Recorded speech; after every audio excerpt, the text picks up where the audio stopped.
Inspector Babar जब ये देखता है कि असलम वाले केस में आला अफसरान भी दिलचस्पी ले रहे हैं तो वो भागता हुआ सेठ दाऊद के पास आता है और उससे कहता है कि आप फौरन ही उस लड़की के साथ सुलह कर लीजिए, कहीं ऐसा ना हो कि असलम के साथ साथ आपके भी सारे राज खुलना शुरू हो जाएं। ये सुनकर सेठ दाऊद बहुत ही परेशान होता है। आलियार पिया को सावल के साथ देखता है तो उसका शक यकीन में बदल जाता है कि शायद पिया सावल में इंटरेस्टेड है। वो सावल पे बहुत गुस्सा करता है। असलम रिहाई के बाद फौरन सावल से मिलता है और उसका शुक्रगुजार होता है कि उसने हर मुश्किल वक्त में उनका साथ दिया और उससे माजरत करता है कि वो उसे समझ नहीं सका।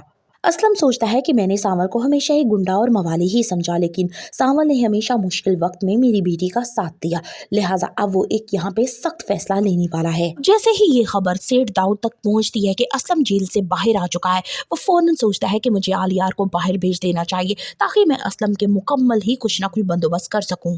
निसार सावल को कॉल करता है और उसे धमकी देता है कि वो किसी सूरत भी असलम और उसके घर वालों का साथ ना दे, वरना सेठ दाऊद के गजब से उसे कोई बचा नहीं सकेगा। सावल निसार से साफ कहता है कि मैं पिया और उसके घर वालों के सामने ढाल बनकर खड़ा रहूंगा, कह दो अपने सेठ दाऊद से अगर वो आना चाहता है तो मुझसे टकराना होगा उसे पहले।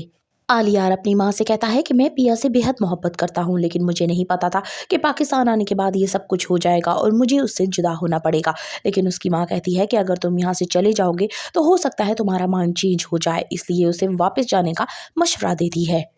असलम हालात को देखते हुए पिया का निकाह सावल से कर देगा, वही सावल जिसे वो गुंडा और मवाली कहता है। फाइनली एसपी शहरियार इस केस में दिलचस्पी लेने लगता है और उसे मालूम होता है कि सेठ दाऊद एक बहुत ही बड़ा लैंड माफिया है और उनका सरगना भी यही शख्स है। पल भर में ही एसपी शहरियार को समझ आ जाती है कि सेठ दाऊद कब्जा करना चाहता है असलम की प्रॉपर्टी पे और नहीं चाहता कि असलम वहाँ पे मजीद काम कर सके, इसलिए वो चाहता है कि अब वो सावल और असलम का साथ देगा। पिया को अब ये एहसास होने लगता है कि वाकई उसने सेठ दाऊद के साथ महाज खोलकर बहुत बड़ी गलती की है। वो अगर ये केस ना खुलवाती तो शायद उसके बाप पे इतनी मुसीबतें ना आती। सेठ दाऊद फेक वीडियोस बनवाता है सावल और पिया की और हर तरफ ये चर्चा कर दिया जाता है कि ये दोनों एक दूसरे से मोहब्बत करते हैं।